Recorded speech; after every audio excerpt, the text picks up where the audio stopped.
Hey, the name of me? I am the person you're watching now. It is Tyson. Tyson, just relax, Right. just Okay. natural. Hey, yeah, got it. Hey, hi, my name is Tyson.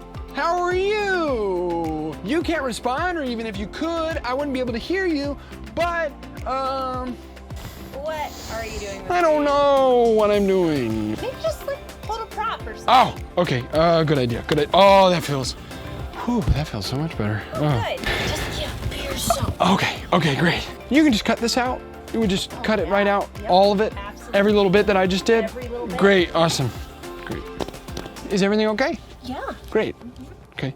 Hi, my name is Tyson, and this is one of my awards. And I brought out this whole box of awards, because I thought it would help me talk about honor. Honor is letting someone know you see how valuable they really are.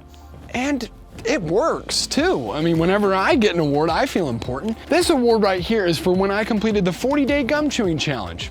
I chewed the same piece of watermelon flavored bubble gum for 40 straight days. There it is. Ooh, this is a certificate for perfect attendance in the 2nd grade. I was second runner-up in Owensboro's Got Talent. My mom liked a story I wrote. Participation ribbons. I got almost 70. Could have had 71. Chris? Ooh, here it is. Frisbee Golf Champ. Badminton Award. Also known as a fly swatter. And last but not least, Best Public Speaker Award. Wait, hold up. You got an award for best public speaking? Yeah, why? What, you don't think I speak good? No, just keep going.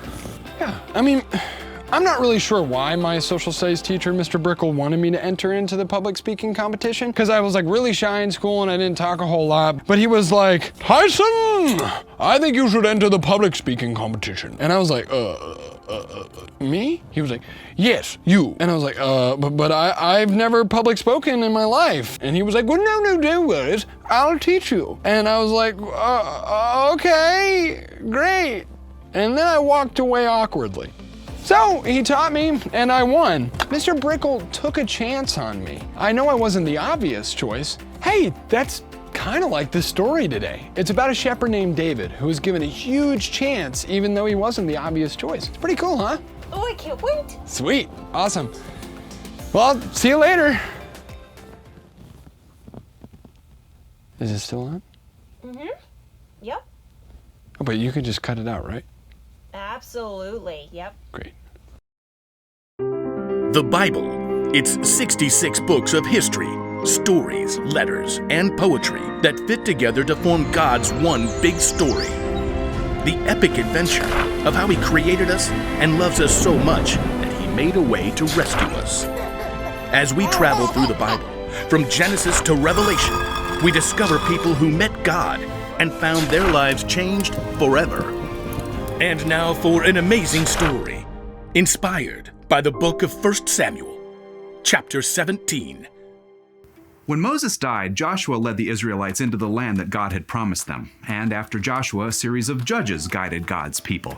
But they were still faced by enemies on all sides. The Israelites noticed that these enemy nations had impressive kings that led them into battle. So they decided they had to have a king of their own. It wasn't enough that God was in charge. So they begged God for a king, and God gave them one. A man named Saul. So while Saul was handsome and wore splendid armor into battle, he never listened to God, so God chose another king, a young shepherd named David. And even though David had been picked to be the next king, Saul was still ruling Israel, which meant David was still watching over his father's sheep near Bethlehem. The Lord is my shepherd, I shall not want.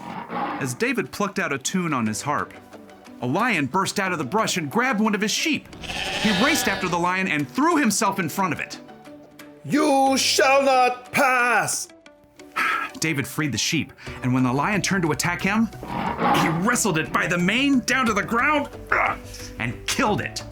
Now this may sound like a big deal, but it was actually David's older brothers who were chosen to follow King Saul into battle against the Philistines, which meant that David was going to stay behind, watching the sheep.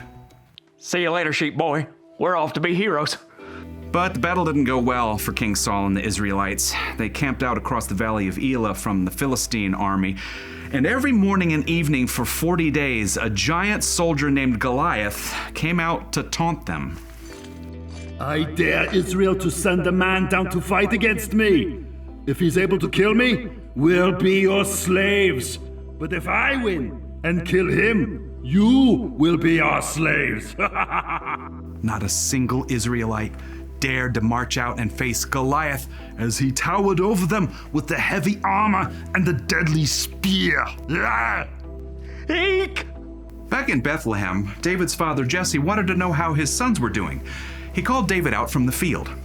Take some grain and some bread and cheese to your brothers. Bring me back word about them. I'm on it, Dad. So early the next morning, David headed out. When he finally reached the army camp, all the men were lining up for battle. Anyone seen my brothers? Eliab, Shammah, Abinadab. David raced along the battle lines until he found his brothers. Eliab, Why are you here, twerp? Dad wants to know how you're doing. Fine. We're big heroes. But even as Eliab spoke, Goliath marched out. David stared at the massive warrior with his iron muscles. His footsteps seemed to shake the very earth. Who's that? Goliath. I dare Israel to send a man down to fight against me. David's brothers and the entire Israelite army scattered, fleeing back to the camp. Hey, wait! This Philistine is bringing shame to Israel. He's mocking God. David's brothers halted to glare at him. You're proud and you hate what's good. You just come out to hang out and watch the battle. What have I done now? Can't I even speak? King Saul heard what David was saying and sent for him. Your Majesty, don't let anyone lose hope because of that Philistine. I'll fight him. King Saul nearly laughed as he stared at this young shepherd in a simple tunic. You're too young.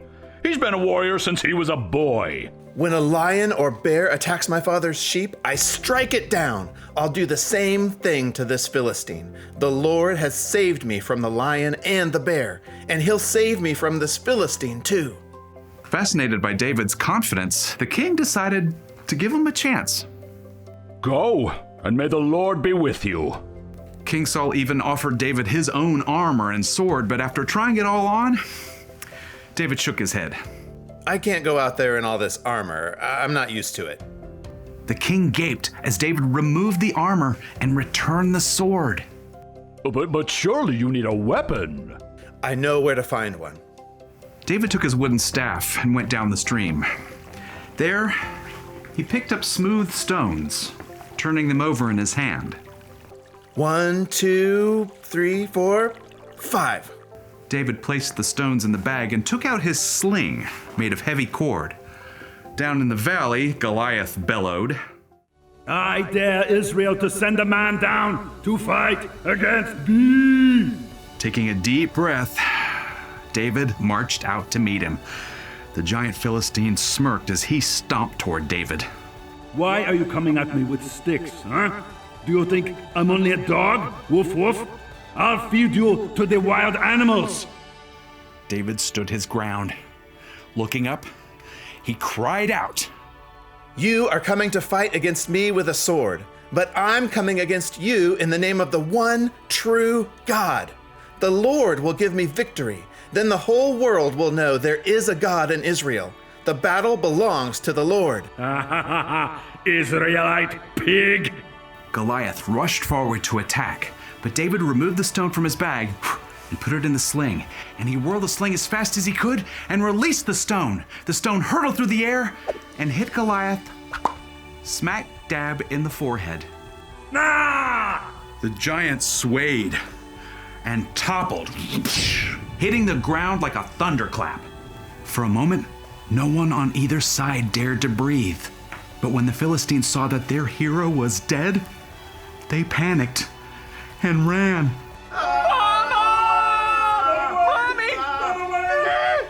And the Israelites rushed forward to chase them. That day, the Philistines were completely defeated, and King Saul could only stare at this young man who defeated the giant with only a stone. Who are you?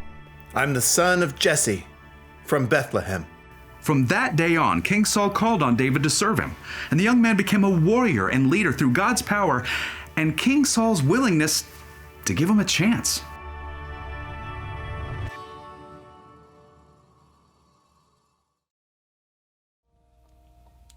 Now? You're good. Oh, okay, so listen. If anyone's ever given you a chance to do something, it can make you feel like you matter. Like if you ever get picked to be on the badminton team, or, ooh, if you get picked to be in the musical, or if someone asks you, hey, can I sit next to you at lunch? It can make you feel really important. I wonder if that's how David felt. Okay, so a long time ago, God promised a man named Abraham that he would have a huge family and the whole world would be blessed because of them. That family became the nation of Israel, and David was a part of that family. And David wasn't the obvious choice to go to battle against the giant, but King Saul gave him a chance, and we all know how that turned out. Take that, Goliath! Ouch! Oh, I'm dying! No. What I'm trying to say is, it feels good when people honor you, when they give you a chance and they make you feel like you matter, that's all. Hey, I just thought of something. Maybe that's how I can honor people. I mean, if I feel good when people give me a chance, I bet other people will feel good if I give them a chance. Or you could. Oh, if you're the captain of a team, then you could pick someone new to be on your team. Or, ooh, you could invite someone shy, like me, to your birthday party. Or you could let your little brother or sister pick the game that they want to play or the TV show that they want to watch. Just any little thing to show people that they matter, because they do matter. Because God made them, right? And Jesus knew that. That's why Jesus spent so much time healing the sick and making friends with other people that nobody wanted to be friends with. So here's the one thing that I learned today. Honor others by giving them a chance. You know what I should do is I should make this place into a museum, like a hall of fame, and I can bring out all my awards. What would be even cooler is if I made a hall of fame to honor everyone else. That way they know they matter to me. Oh, wow. Oh, man, this is a lot to process. I need some thinking gum. Do you have gum? No. You don't have any gum? I don't know. No gum? No. None at all? No. Check your pockets. I have a retainer. Check your pockets. No, I can't chew gum. Oh, I found some gum. Where? Tyson, no. Don't do it, Tyson. No, Tyson, no! Oh, okay. Still has its flavor. You can just cut this out, right? Yeah, not a chance. Huh? What? Nope. Why? Fading out.